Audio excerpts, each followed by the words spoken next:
Okay, good morning, everyone. Good morning, Junaid. Good morning, Long time Joanna. no see. Long time no see. Yeah, finally, yeah. Yeah, finally, in this very unusual circumstances, I think. Exactly. Yeah. So, hello, everyone. Today we are having another guest with us. It's Junaid. Junaid is my friend, a good friend, and we live in the same country. He lives in Porto. I live in Lisbon, and Junaid is from Pakistan. And today we are going to talk a little bit about how to learn, how Junaid learned English. That will be also there. How kids learn English in Pakistan. About languages, also about moving from one country to another. About the challenges we're facing, and so on and so on. And before we start, I would like to remind you that you can ask questions and put them in the comments, and you can afterwards, if you ask questions, you're gonna get a worksheet from this interview. So it is to practice some phrases and some grammar maybe. So remember that asking questions is always welcome. So Junaid, I would like you to introduce yourself a little bit. Tell us shortly about yourself. Well, shortly, I think I can't. Okay, try longer version. So, my name is Junaid, and I was born in Pakistan. I lived most of my life in Pakistan, and I come from Punjab. We have 5 provinces now. It used to be 4, but then a new one was created. So I come from Punjab, and as many people know, like Punjab is half in Pakistan and half is in India, and it's the same.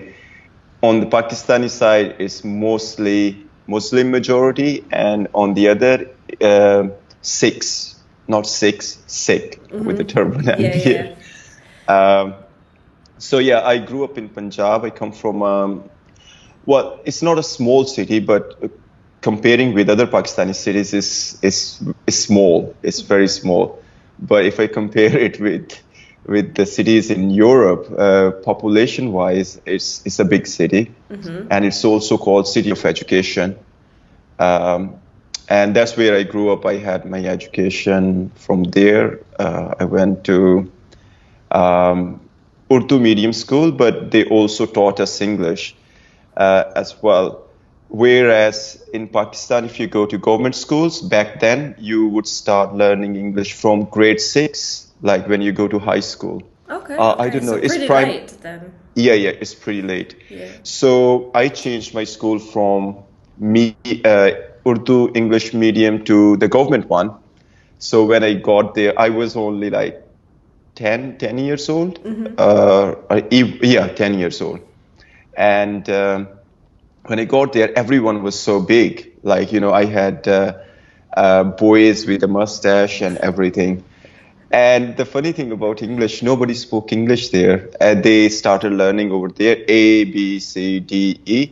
And whereas I could write an essay, and I used to laugh and, so and I said, why can't you just, it was beyond my imagination. Like, how come such a big guy, he's stronger than me, but he can't speak, he doesn't even know how to pronounce ABC. So I had this advantage of going to this school where I learned, how to read and write, but not to speak. This is different over there. Okay, interesting. Yeah. Okay, so let's talk about the English a little bit later. So I know that you moved from Pakistan. You moved to the UK, right? How many years did you live there?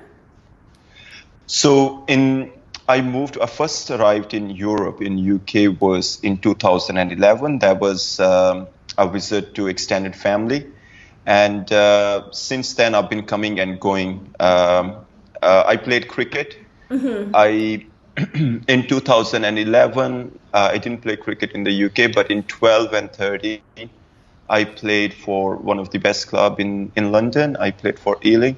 So it was summers in the UK, winters back in Pakistan. That sounds very nice. Yeah. Perfect thing. And then you moved. Yeah. Did you move to the UK for good at one point? Well, it was like I wasn't really sure because there was so much life happening, like around me, and I was playing cricket. I was trading. I was in fashion and design. So it was work. Like when for 6 months going to Europe was playing cricket and doing exhibitions and shows, like private shows for the materials and the stuff I was bringing from Pakistan. Okay. Wow. All right. Fancy. Fancy. So this is what was happening. Never thought that I would settle in the UK. It could have been. I tried, but then life happens. I stayed in Pakistan for the reasons because I wanted to play cricket of the level I deserved. I thought I deserved, but I couldn't. And that was the reason that living in UK for the 6 months and going back to Pakistan and traveling in Asia for work, it was good. It was a good lifestyle. So I didn't really think moving permanently to the UK. Okay. Yeah. And how do you, what were the challenges, or were there any challenges that, when you were moving back and forth, or maybe did you have any culture shock when you arrived in Europe? Was anything different and hard to get used to? I would talk about the challenges. The challenges coming from Pakistan it's not really easy. I think we've been told like our passport doesn't have much value, and you show like you're from Pakistan, so you have to provide a lot of so many things to prove that you would return. And it's funny that most of the Pakistanis, they have even more money just now living in Europe and saying they have more money than the local Europeans. Mm-hmm. And I'm just amazed why they are not allowed to come and visit. So it was the bureaucracy. So they have their criteria. If you don't fulfill that criteria, you cannot come. If you fulfill, you still cannot come. Mm-hmm. I think it depends on their who's looking at your application and stuff. Yeah. So I was when I first applied, I was refused. When I applied for the second time, I was refused.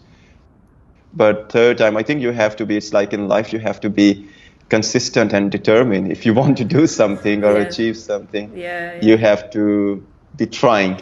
I think I think the visa regulations in the UK is very, very strict, and Polish people had the same problems before we joined the EU. Mm-hmm. It was exactly the same. So I kind of I don't know personally, but I can imagine that it was difficult. How about in terms of your English? Did you have was your level enough to communicate with the Brits? Well, this is really funny. When I first came to the UK, and I started speaking, and people were like astonished, like how good I could speak. And I'll tell you the incident. Actually, that was in Portugal. I met this English lady, and she said, "Oh, I will try not to speak in my local accent," because she came from Yorkshire. Probably you wouldn't be able to understand her, so just feel at ease, speak as you like, And as she started speaking, I could hold a conversation with her and blah, blah, blah. And 5 minutes later, she said, "I wish everyone had gone to the same private public school like you went in Pakistan. And, poor people would have access to speak such in a profound way." And I just laughed and I said, I never learned how to speak English. I learned how to read and write. Yeah.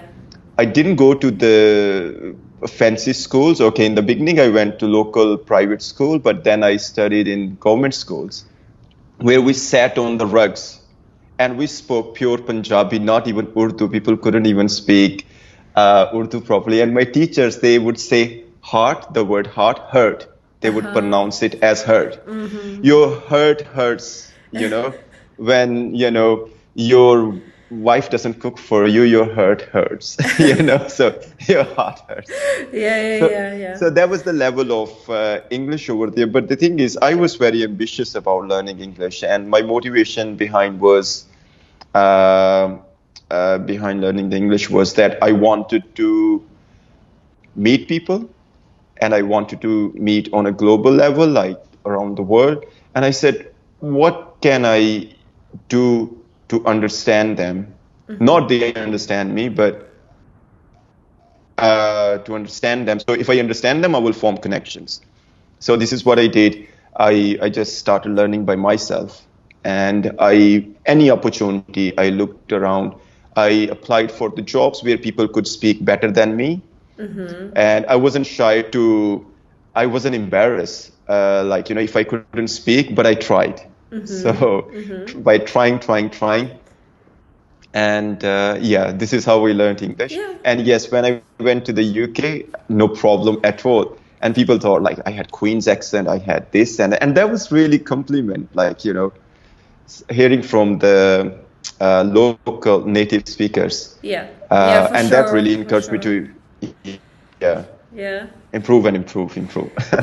That is very I think that is very, very motivational to hear that in Poland we also learn English in the same way. We only write and read and hardly ever speak, right? So maybe in some classes where you have smaller groups of children, then you can have those conversations and learn how to speak. But otherwise, you are not really, you can't really do it. So it's very motivational to hear that if you really want this, and you have to just be brave, I think, right? And go and think, what can I do to make it better, and just go for it, right? Magda is asking, not our Magda, but a different Magda. Magda is asking, do you think that the language varies depending on the country and the people? I don't understand the question. The language varies depending on the on the country and the people. So the language, as in English, do you think that it is very different in different countries? And can you hear the difference when you go to these countries? So definitely I see from my country as well, there's people, they learn English, how to speak, but there is a way like how to integrate with the culture and stuff. So the language for me, the best way to learn the language is to know about the life, where it comes from. And if you don't know that, you would always have, a difference. You could speak words, but you will have, the expression wouldn't come to you. Expression only comes when you know how the people live who speak the language. Yes. So it's very important. And for example, if you want to, when I was learning English, I can give you my personal example, and I also taught, so many friends who were having difficulty to learn the language. So I just put them on podcasts from the UK, from London. So I put them on the life in London. Or I think there was a very famous podcast series from BBC London, and it was about London life. And what you learn is, they tell you about the life. They talk about the taxi drivers. They talk about the parks, how the life is in park. They talk about the pubs.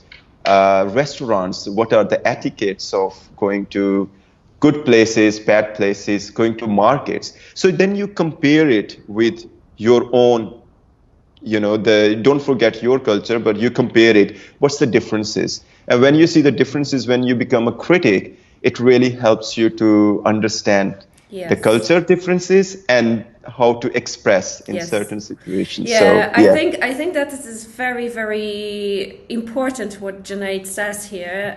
So I think language is not only language, right? It's not only words and grammar. It's all the things around it, like your body language, your celebrities, you know, TV shows, all these other things around it that actually make it the language, right? It's the culture. So I think Magda, it really does vary from country to country. Although, you know, this is English, so if you speak English, you can communicate in different countries too. It's not a problem. But it does vary. It's not only the accent varies, but also the all the other things around that.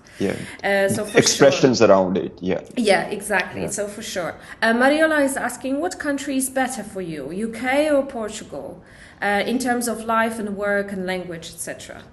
Well, I think it varies. It's a personal choice. I'm used to living good life. I wouldn't say that. It depends. You have to find a way. Like, for example, when I was in the UK, I didn't have to work. How I was living over there, I played cricket. I would spend 3-4 hours in the gym, and I would go to eat out and shopping.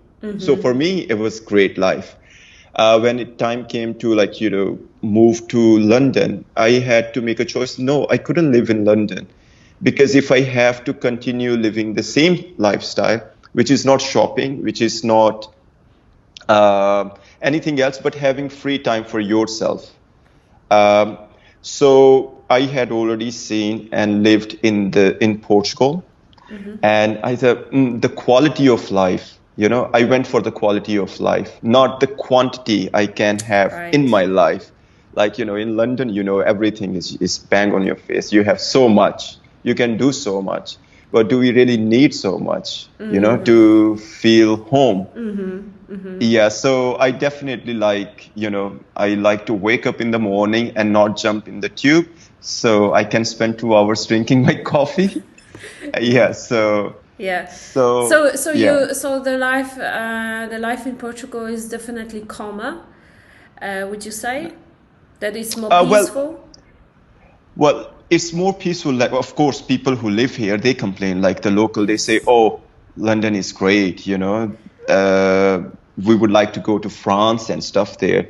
But it's always about, like, you know, what you really want. Seriously, I wouldn't say that one country is better than the other. What pleases you? If you like working 10, 12 hours and you're very ambitious, you like to, you know, do certain things, you have to find out what is good for you, you know. So for me, it's good to have a laid back lifestyle, quality of life, you know, where you have good food at a decent price.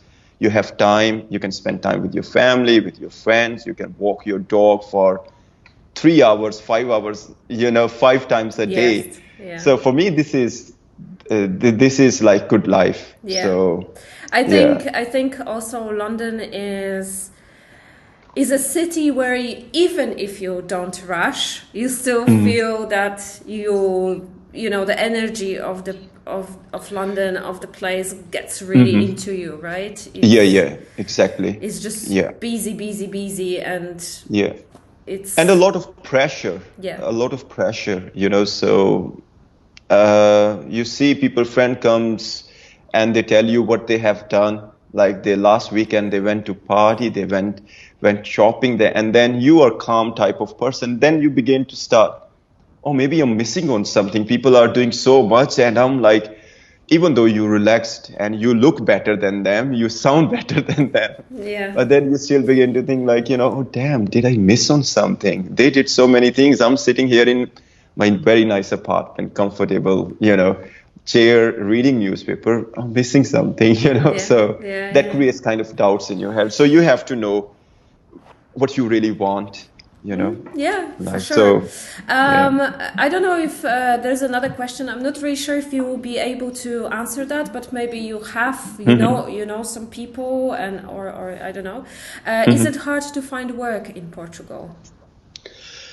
You have to be creative in terms, like, look, if there's people around, there's always something to do.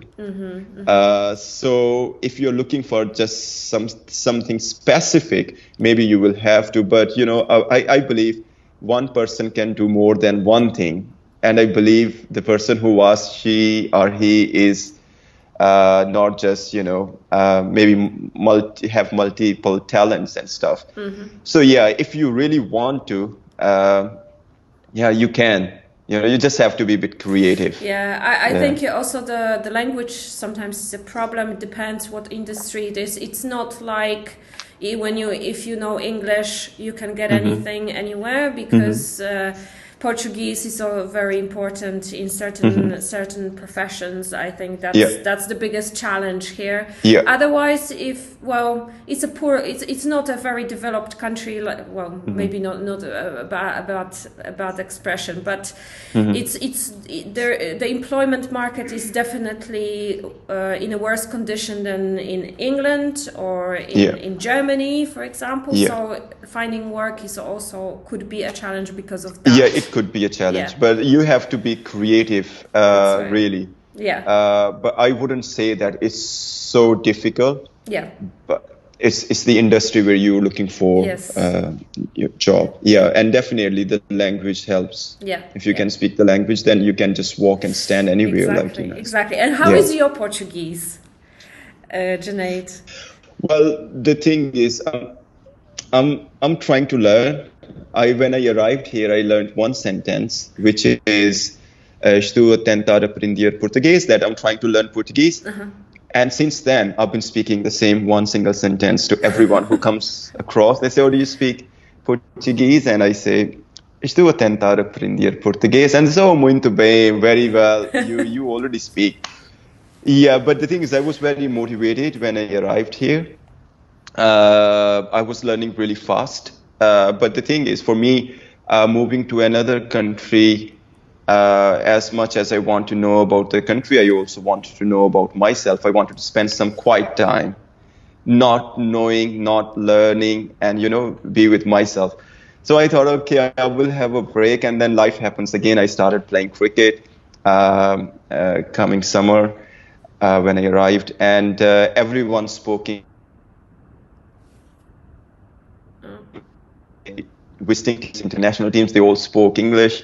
So the whole summer goes like this. And so I've been on the lazy side, and also because I could get away with not speaking Portuguese, that didn't really help. Yeah. I think Junaid also is one of these people that is not afraid or scared to speak another language. So he just goes and comes up with words and some stuff just to communicate with other people. And I think that's a very good advantage of learning another language too. And I think it's also a little bit like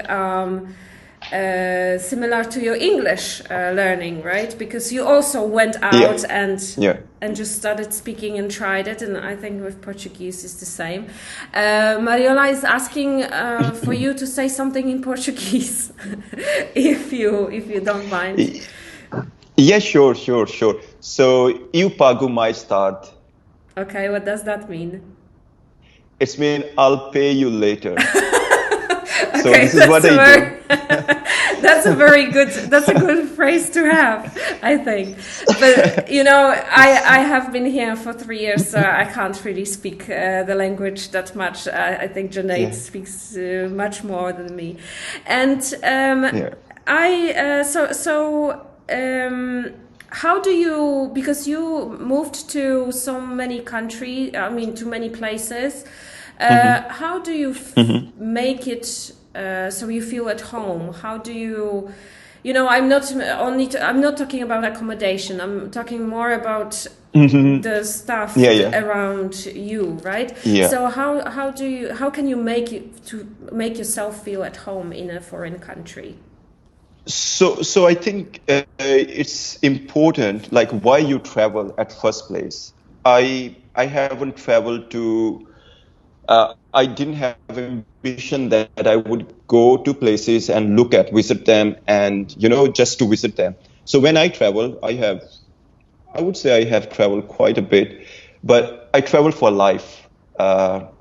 So when you already go for life, life is there. Like, so that makes me, so wherever I go, it's life is there.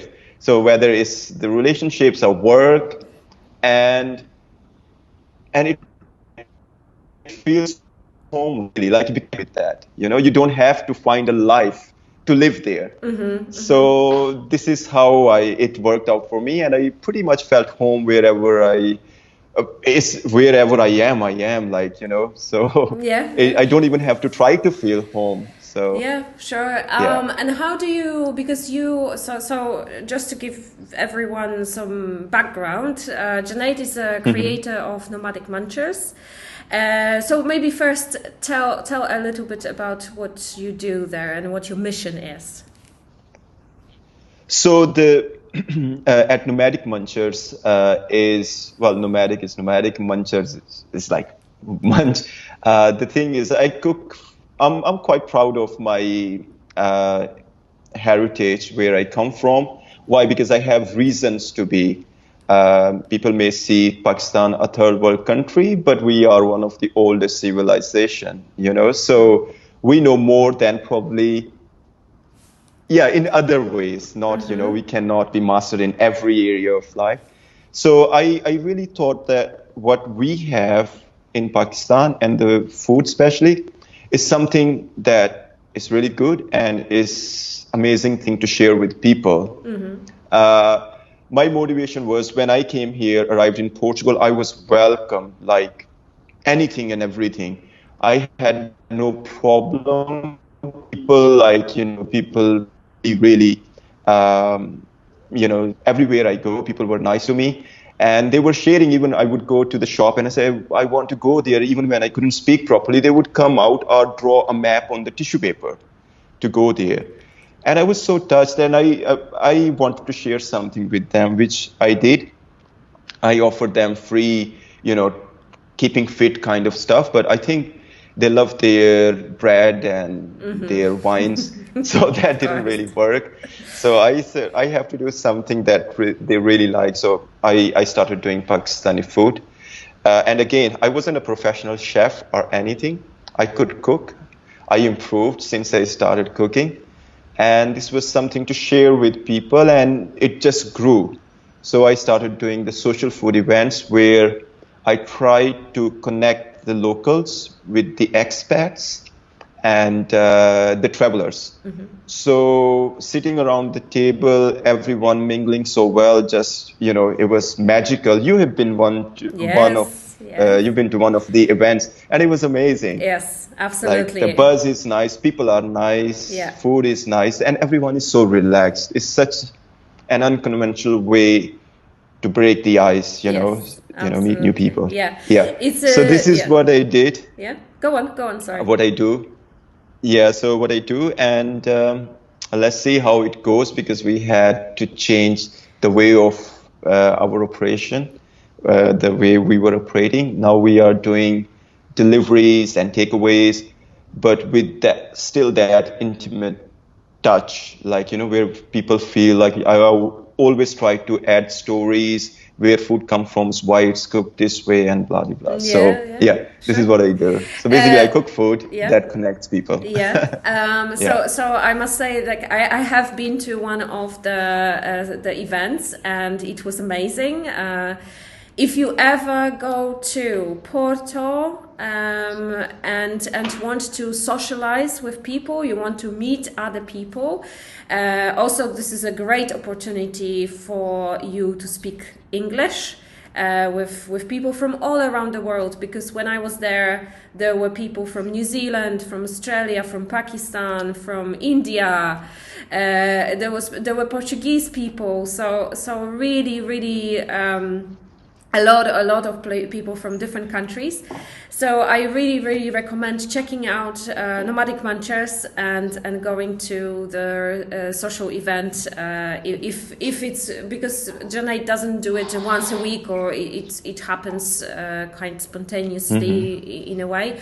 So you have to follow them on Facebook and see when the next event is. So I also want to ask you, because this is a very like, the thing that you do is all about people and connecting them together and connecting with others. And how do you, as a foreigner in a foreign country, how can you meet other people?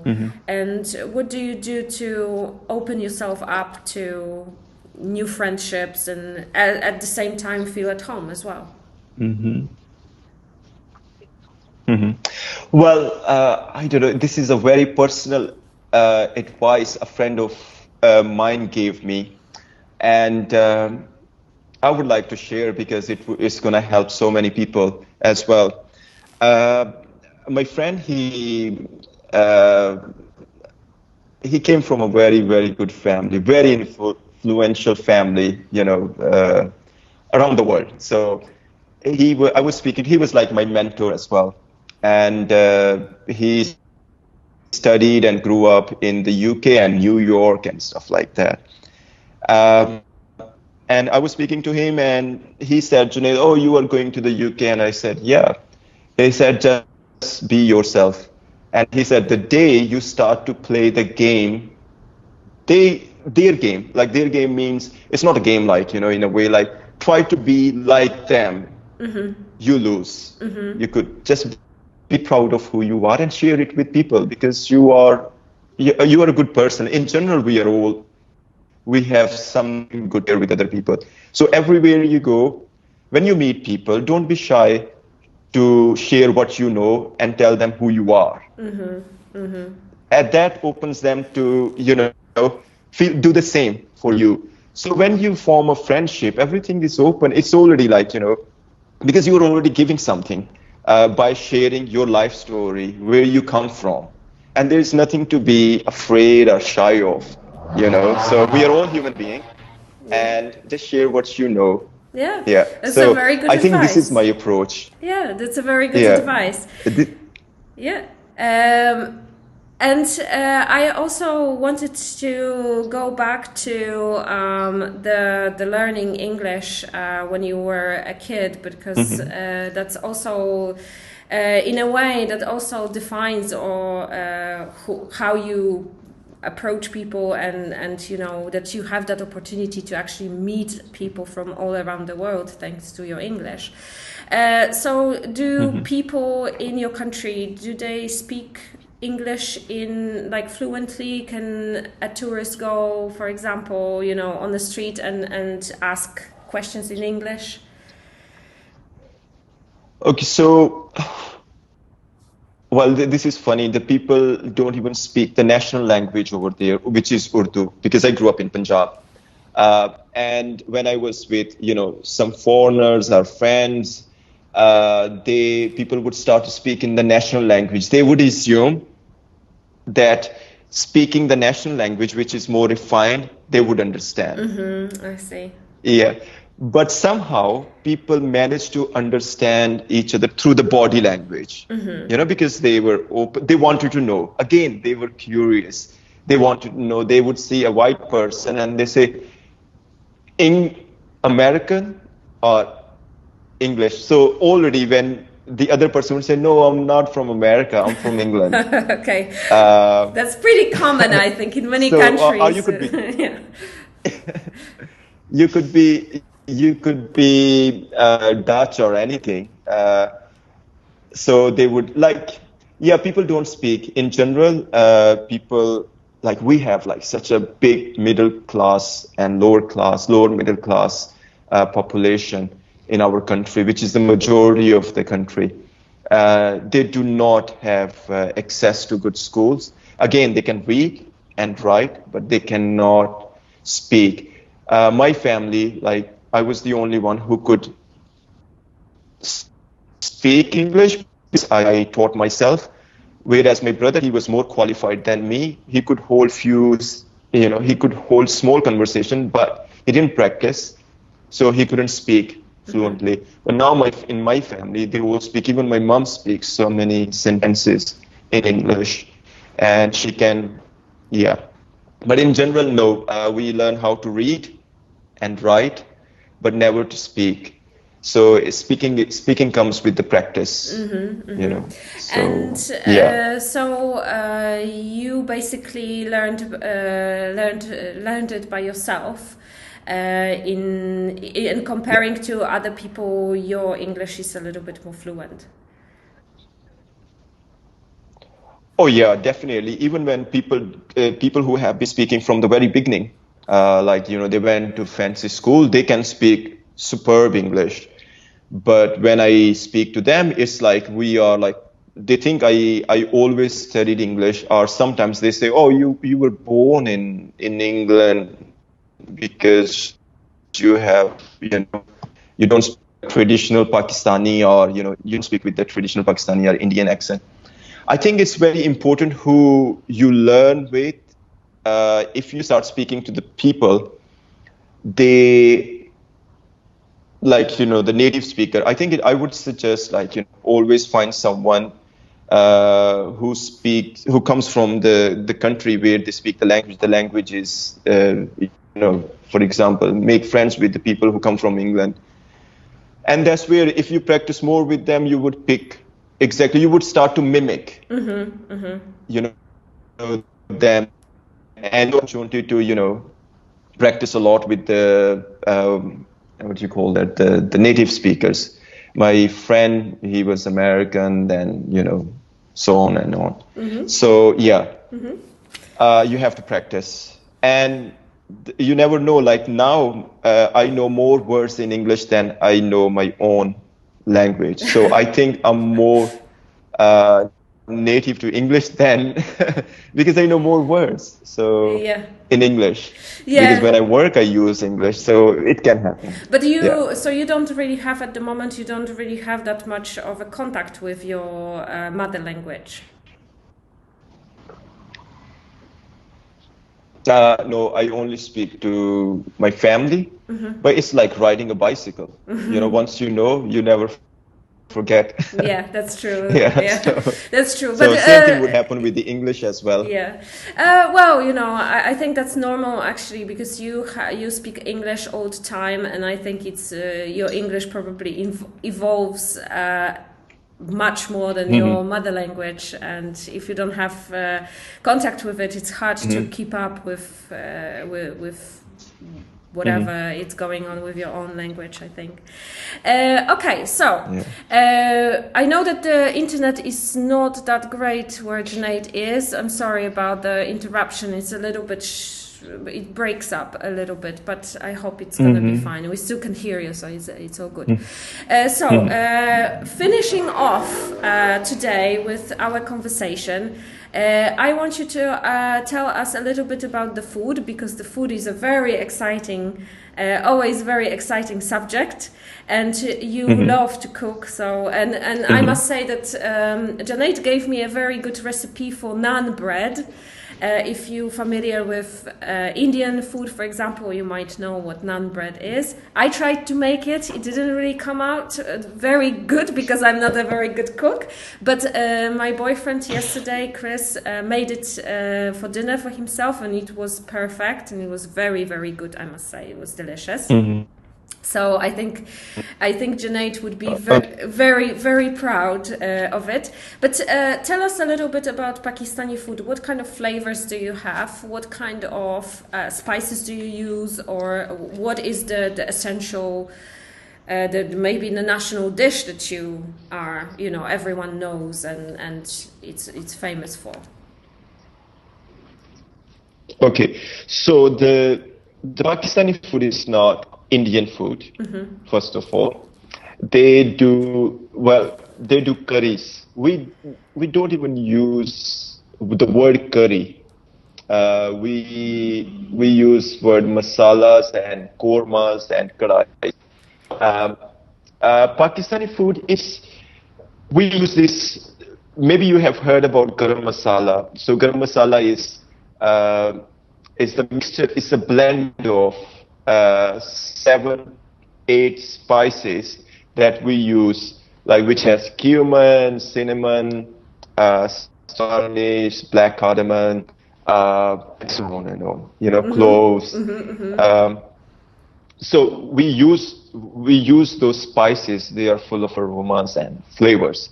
And how we use them, there are specific portions, they make the garam masala. Also, the funny thing is the garam masala, when someone is really hot, we call her, she's a garam masala. Okay. She's really, so that's a word for, she's a garam masala, very spicy, very hot. But about the Pakistani food it's very simple. It looks brown. It's not the reason why I look brown, because I eat that food. So it's not the only reason.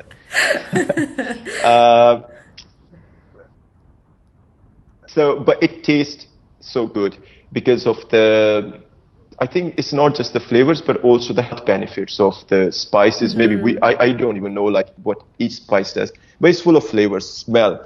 When you walk in the street, when you come back from school, the whole street smell because all the mummies are cooking lunch, and it's the smell of frying spices, onions, garlic, and it's just like, wow. So with the Pakistani food, it's just full of spices, aromas, and you get so used to it. And when you eat any other food which has less flavoring and spice, you think there is something missing.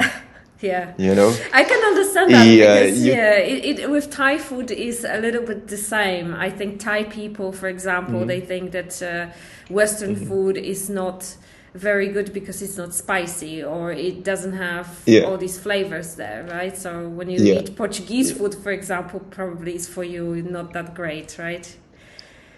Yeah, and I'm just surprised why, because Portuguese went to Asia for spice trade. Yeah.